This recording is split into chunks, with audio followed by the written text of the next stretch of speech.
dove il legno ancora vive, a Trevignano, dove andiamo a conoscere la Alfio Zanella, azienda che da 4 generazioni si occupa di lavorazione e commercio di legname. L'Alfio Zanella è un'azienda storica, io sono il titolare, sono la 4ª generazione, io sono 35 anni che lavoro in azienda.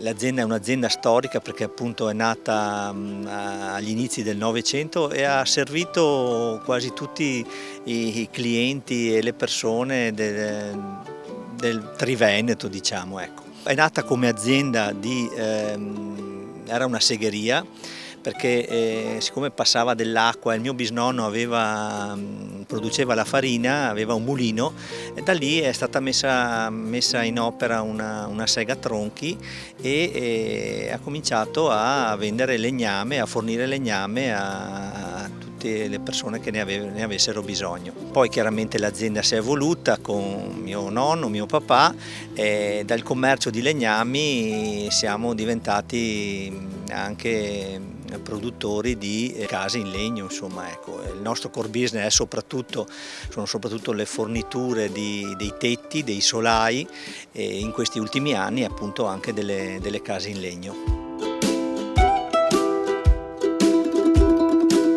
Le case in legno, è chiaro, qua da noi sono arrivate un po' tardi rispetto ai nostri cugini altoatesini, diciamo.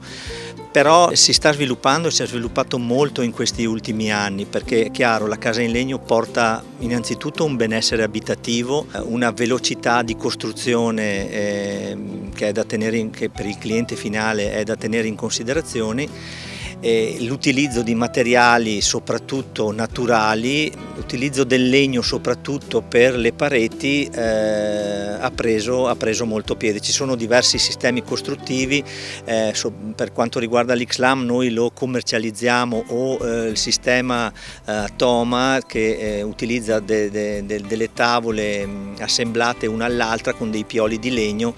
Anche là noi siamo concessionari per quasi tutto il Veneto di questo sistema costruttivo, oppure il sistema a telaio, e allora in questo caso qua le pareti vengono costruite in azienda. Si può pensare in un prossimo futuro di poter realizzare una casa in legno a chilometro zero? Sì, ma penso che non sia un'utopia questo pensiero. Chiaramente il legno noi siamo pieni, perché basta avvicinarsi, insomma, alle zone del Bellunese, la zona dell'Asiago, la zona del Comelico, quindi il legno è una risorsa naturale di cui siamo vicini e ne abbiamo tanto. Si devono organizzare le segherie devono organizzarsi, soprattutto ci dovrebbero essere degli aiuti da parte dello Stato per far sì che appunto le segherie e le prime lavorazioni, ma dal taglio in bosco fino alla prima lavorazione, le aziende possono essere aiutate anche economicamente per avere macchinari all'avanguardia in modo da poter far concorrenza alle aziende austriache. Però effettivamente la materia prima c'è e ce n'è in abbondanza, quindi è sicuramente una risorsa da sfruttare.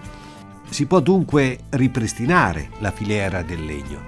Ma io sono convinto di questo, proprio la nascita, insomma, ormai penso da una decina d'anni del Consorzio Legno Veneto ha fatto proprio la mission per far sì che questo possa avvenire.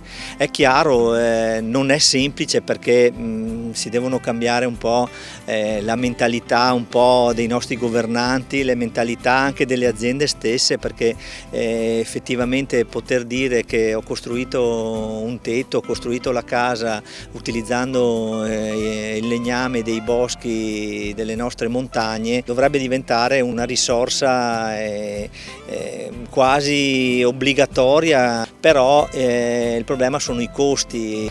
Ci vuole un po' di buona volontà da parte di tutti.